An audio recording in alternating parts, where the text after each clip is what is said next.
And this is me.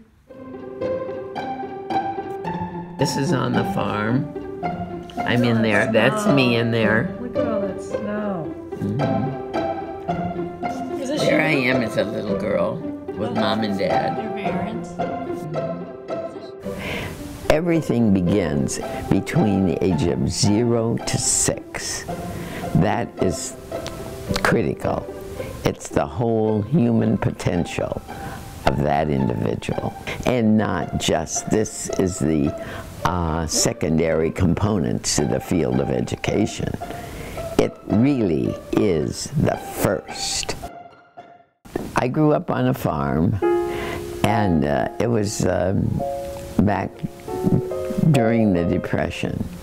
So we didn't have very much. Between 3 to 6, through those years that I played with the dolls, and I'd set them up in the living room with the table. I'd read to them, and then we had a piano there, and then I would turn it. I couldn't play anything, but I'd pound on the piano, and we would pretend that we're having a little show.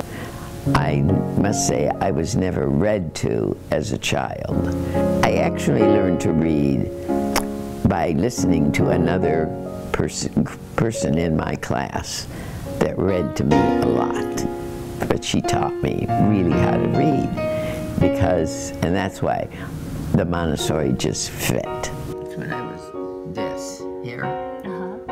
Well, I'm starting to keep track of whether I'm going to make any money or I'm not going to make any money. This is the Supreme Court case. This is when it first started. This is me walking out. My mother is sassy and a go-getter. If I were to, what are her legacies? Sassy, go-getter, and I'm going to do this thing, whatever it is. Don't take no for an answer. Keep going back. If it's in your heart, then pursue it. Those were very much words of encouragement, and don't stop. Just don't stop. Yeah, that's me and Patty, and this is Patty and Pam and Don.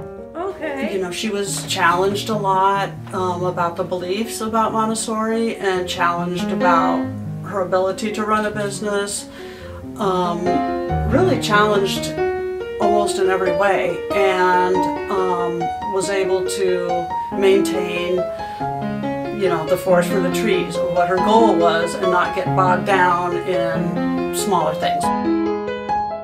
My mother's also a concert pianist, so going back, sometimes it was interesting to wake up to Rachmaninoff in the morning at 6 a.m. But really, that's really precious, and so many people have never had that experience. Oh, you're here. Mom, I shared that you're a concert pianist. Well, the fingers today have the arthritis, and so I probably could still do Clair de Lune. You could. But I was sent to the White House, and I went to Washington, D.C., and represented early childhood education. She is a mover and shaker. She has taken Montessori to other states. She has taken it to other countries, but I feel like her real heart and soul is here in Nebraska. LaVonne Plambeck is a true pioneer. And there just aren't many true pioneers left in this world today.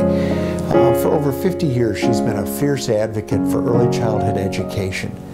And she's got the same drive, the same energy that she's always had for children.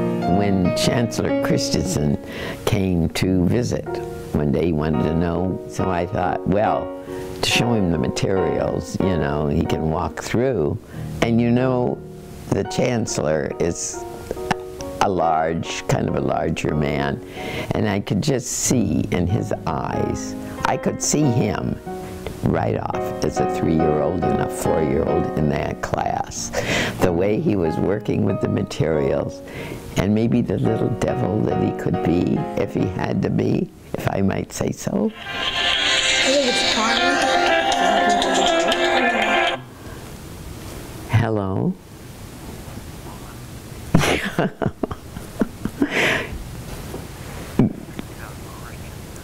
Oh, good, crying out loud. They just made me talk about you. Oh my God.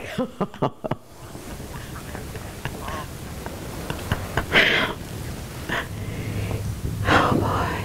I wonder what they're talking about. I just wanted to go, Doug. I just really want, I feel I can call you Doug because I'm so old that I can say that it's more important that we just make it go and be good. All righty, thank you. Bye-bye. Oh my God. What? Well, he's going to take it to the board. Take it to the board? What is it? Name the building. Name the building after me. If he wants to advance humanity, then that's what he should do. It would be my hope that as students come through early childhood education at UNK, that they have an understanding of who LaVonne Plambeck is, that they would gain just a bit of her passion, but they would begin to also assume some of her skills and some of her approaches. LaVonne is an amazing woman. She is very empowered and funny and just radiates the room she's in. And for this new building at UNK, especially being named after LaVonne, is such a cool thing. She's such an awesome lady who has opened so many doors for so many different people and changed so many lives. She has such a passion for people that are going into the profession because she has such tremendous respect for the work and values it so highly that the interaction that you see her have with the students, I think, gives them this sense of empowerment that what they're doing is a profession that has a really, really big impact.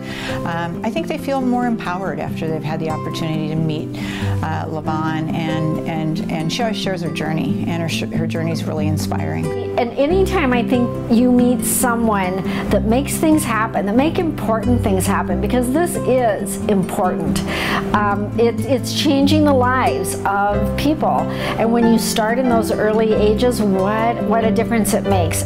What LaVonne has done at UNK is really extraordinary because she's done something that's comprehensive. UNK students will learn about this from every aspect that they need to learn it from, and that is truly an inspired gift from her. It will make a difference that will last for decades to come.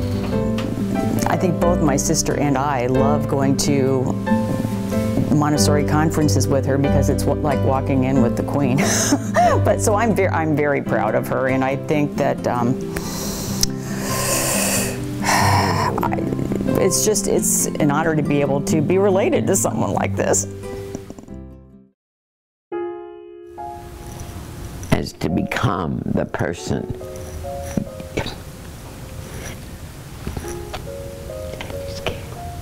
you someday will become. Maybe we're all looking for that. I don't know. I mean, no matter what age, we all still carry, what do I really want to do? What do I want to become? And we can help those little ones become what is they've got the secret. And what is that secret?